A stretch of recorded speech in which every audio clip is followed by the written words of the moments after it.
Yo, what's up mga kababa? Welcome back to my YouTube channel. So, ayan, for today's vlog ay sasama nga muna ako kay Jomel sa pamamasada dahil wala rin naman ako magawa sa bahay at mawala-wala din ang kuryente dahil nga po kanina nag-brown out na ulit.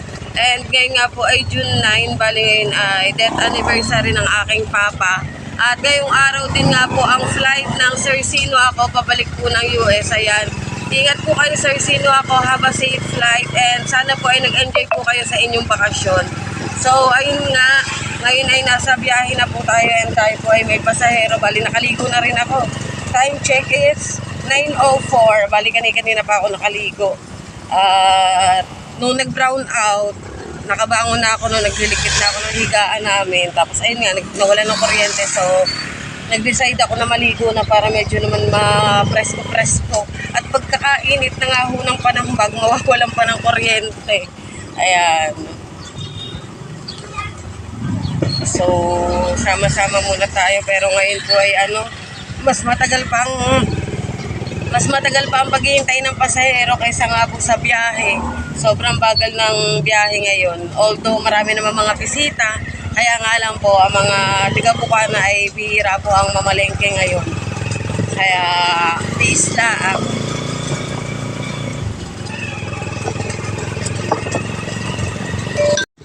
And ayun guys, bali na ibaba na nga po natin ang ating pasahero, si Nanay Lita. Manang Lita, hindi si Nanay Lita na mali-mali. And pabalik na kami ng Bukana. So, swertihan na nga lang kung makakapulot kami ng panibagong pasahero. Sana. Bali, dito kami sa may Wawa dumaan kasi sa Wawa siya nagpahatid. And ayun nga, sana makapulot tayo ng pasahero para naman may dagdag tayo sa kita. Sa kita. And nag-iisip kami ng aming ulam ngayon. Pero wala pa tayong maisip. Malamang sa malamang ay bibili na lang ng luto.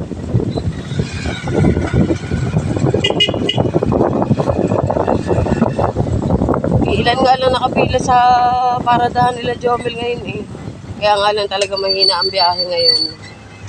Wala rin yata si Jampong doon. Parang 2 or 3 lang yata sila namamasada doon.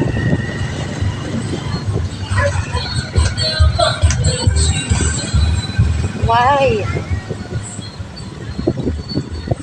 Ayan. Kaso lang wala rin mga pasahero ngayon. Puro busy mga person.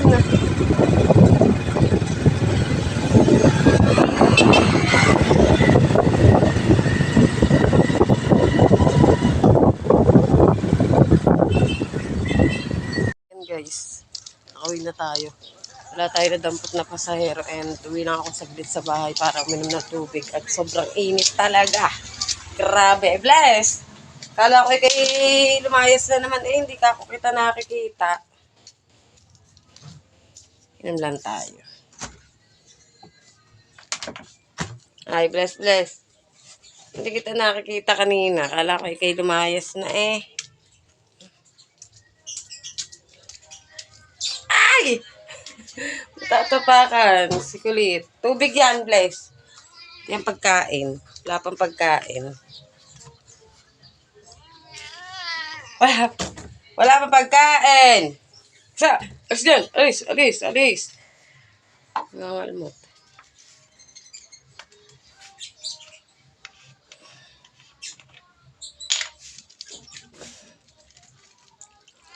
Grabe yung init guys.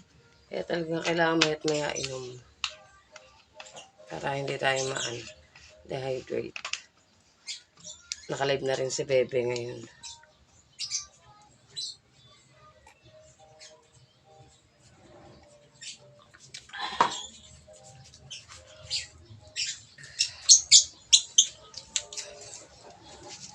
Balik tayo sa paradahan.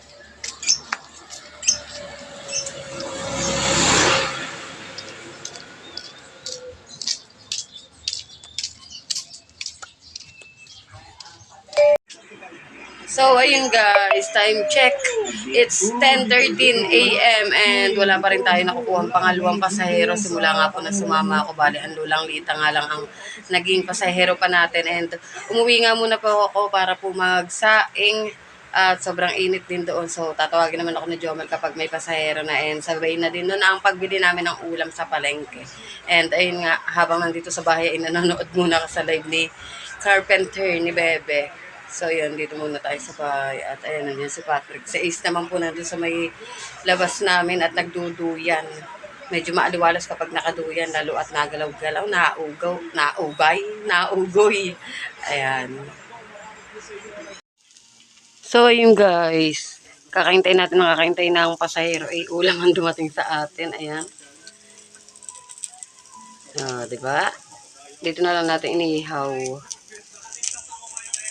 Yun nga, habang naghihintay si Jomel na pasahero ay may nagbigay ng tulingan. Hindi ko lang natanong kung sino dahil nandito nga po ako sa loob ng bahay at iniabot na nga lang po ni Jomel sa akin yung tulingan, 2 piraso. At bibili na nga lang po tayo mamaya ng gulay kahit po balatong. Bagay na bagay naman yun doon. Tapos gagawa na lang tayo sa usawan. Ayan, medyo nakatipid-tipid ang person. At malalaki yun. Bali, 2 malaking tulingan. Dapat nga po isa lang lulutuin ko. Sabi ko kay Jomel, isa lang. Sabi niya, 2 na nga daw dahil baka mamaya mabitin kami. At alam niyo naman, meron kaming alagang pusa. Ang aming bless para rin may pagkain din siya. Pero sigurado labis pa yun sa amin dahil nga bibili rin naman ako ng gulay. Ayan, di ba? For the tipid ng person. Pero ngayon ay nakabiyahe na ulit si Jomel. Siguro ay magtutulingan yung naisakay niya. Siguro ay na naging bakaw niya. Ayan. And ayun, dito na nga lang natin iniihaw. Dahil nga wala kaming ihawan, ay kahirap naman kung pupunta pa kami sa playa. Saglit laang rin naman ang luto dito and pareho laang din naman. And aabangan na lang natin maya-maya ang pagluto. Pag naluto na at ako'y magtatanggal ng bubog. Nabubog na naman ako sa kusina. Noong nakaraan kasi ay nakabasag si Jomel ng tasa. Siguro hindi nawalis na mabuti. Ay ayan, nabubog na naman ako. Patatlo na ata ari. So, ayun guys, at nakapagluto na nga po tayo at kakain na rin po kami. Ayan, naluto na nga po yung 2 tulingan and bumili lang po tayo ng gulay. Tapos, isinangag po yung bahaw namin. Tapos, ito ang aming sausawan. Siyempre, hindi mawawala ang sili. Tapos, ayun, ang 2 bata na kain na rin sa loob. Naglabas na, binaba na lang natin yung electric pa nila. Gawa nga sobrang init. Nakain na rin ang 2. So, ayun guys, galing nga tayo ng tambayan yan sa WB Tambayan. Sa tambayan nga po ng Team Mangga and meron tayong hawak na pera dito. At pupunta nga po tayo ngayon ng Dunkin Donut para bumili po ng donut. Hindi ko muna i-mention kung kanino galing dahil baka mamaya ay hindi ipinapamention. And ako na nga lang yung bibili dahil masama yung pakiramdam ni Bebe. Hindi siya makakapagmotor. So, magta-tricycle na lang kami 2 ni Jomel. And hindi ko pa rin alam kung ano yung bibilin doon. Pagdating doon, chat ko na lang si Bebe kung ano siya ang pipili pag nandun na tayo. Diba? Naidugtong ko pa rin to kasi medyo maiksi yung vlog ko. Gawa nga po ng after lunch ay hindi na rin tumuloy na pamamasada si Jomel dahil wala rin naman po masyadong pasahero. Kumuha lang siya ng aming pangkain, panggastos ngayong araw na ito. So yun. Bali, kumuha nga lang siya ng panggastos namin ngayong araw na to. And yan, dito na ako sa bahay at gigisingin ko nga muna po si Jomelski. Dahil siya po ay natutulog. Medyo maaga rin po kasing nagising. 4:30 pa lang. Tulog pa rin sa AC-ohan.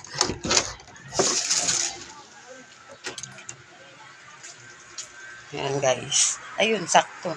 Tapos sa Dunkin, bibili. Nagpapabili ang sir. Peace offering para kay Bebe. At ayun nga, masama pa kasi ang pakiramdam po ni Bebe, kaya ako na lang yung bibili. Pang merienda rin naman yung doon sa mga bata.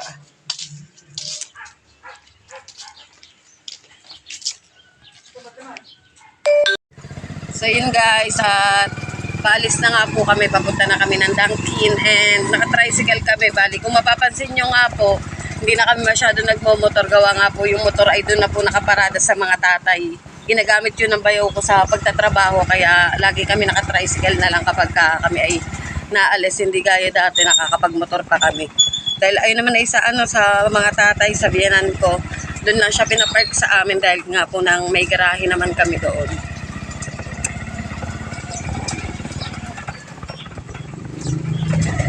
So ayun guys, mag-update na lang ako kapag nasa Dunkin na tayo at mag-chat pa rin ako kay Bebe kung ano nga po yung mga bibilhin doon. Pwede dalawa. Ano yung klase ka naman yun? So yun guys, at pabalik na nga po kami sa tambayan and ayan, nakabili na kami, kasama ko si Jomel. Ayan, si Jomel may dala ng 2 box and ako naman ito. So ang binili po namin ay yung tig to 299, bali siya ay 2 pieces na premium donut, 2 pieces na classic, and 15 ba or 10 pieces na munchkins. Ayun yung na kay Jomel. Tapos ito naman yung 25 pieces. Ito, yung 25. So, ayun, dadalhin lang natin to doon sa ating tambayan. May sukli pa si Bebe. Nasa akin niya. Pero itatanong ko muna din kung pwede ko to isama sa vlog ko kaninang umaga. Ayan.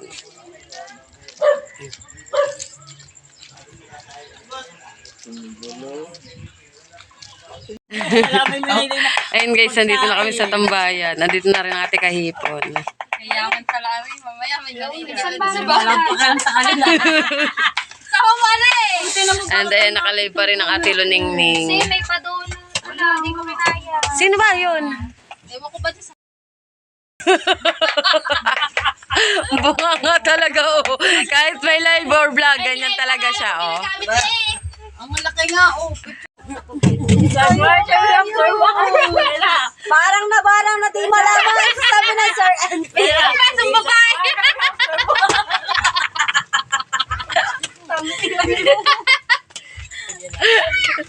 Kumandait sa akin.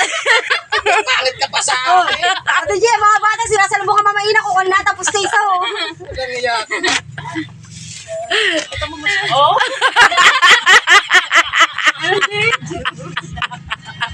Sa YouTube mo i-upload. Sa YouTube mo i-upload. Sa YouTube mo i-upload. Mga puso kayo.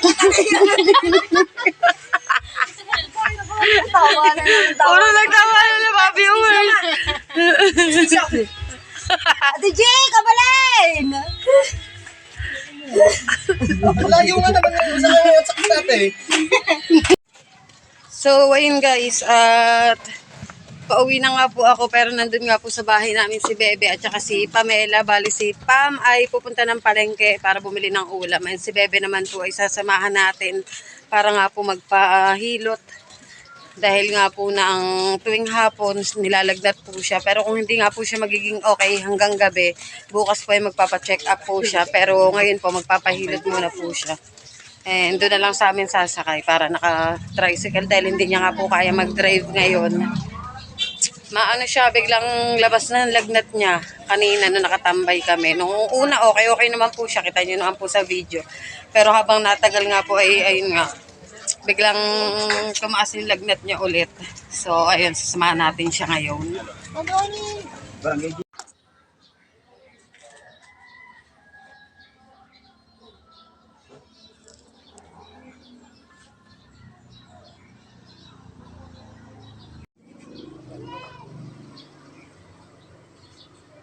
Pagdating na yung katawan, pati ulam.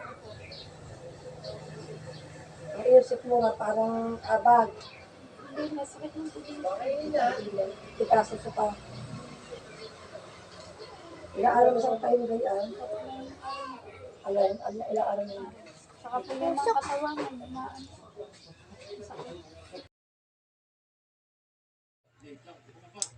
So, ayun guys, tapos na rin kami maghapunan and ayun, bali nagpahilot nga lang po ang ating tiya Bebe kanina and okay naman din.